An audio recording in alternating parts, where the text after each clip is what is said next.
Айман эл жомогу.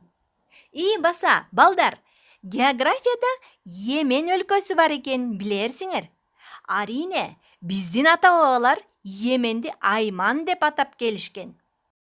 Эмесе бүгүн Айман элинин билимдин пайдасы жөнүндөгү жомогун айтып беребиз.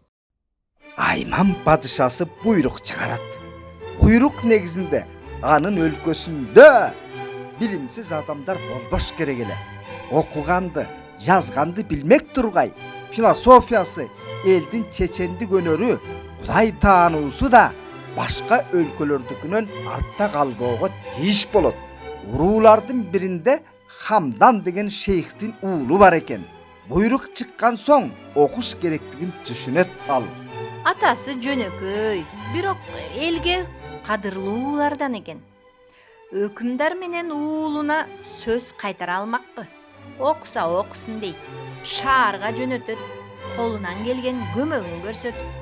Бирок окугандан не майнап чыгаарынан маани таппайт. Анын эркине койсо, эркек деген мылтык атып, кылыч чапканды, төменип кофе өстүрүүнү билсе жетет да. 3 жылдан соң уулу өз айылына чилистен болуп кайтып келет. Атасы аны босогодон тосуп алып, сыйлуу меймандар гана кирип жүргөн чоң бөлмөгө баш бактырат. Дастаркондо кызарта куурулган тоок эти булоолойт да. Кеп кылчы балам. Не деген илимге жеттиң? Философ болдум. Өнөрүмдү көрсөтөйүнбү? Азыр сүйлөп баштасам, алдагы табактагы бир тоок экөө болот. Бали. Баштачы. Сөзүң бүткөндө мен бул тоокту жейин, а сен беркинисин же.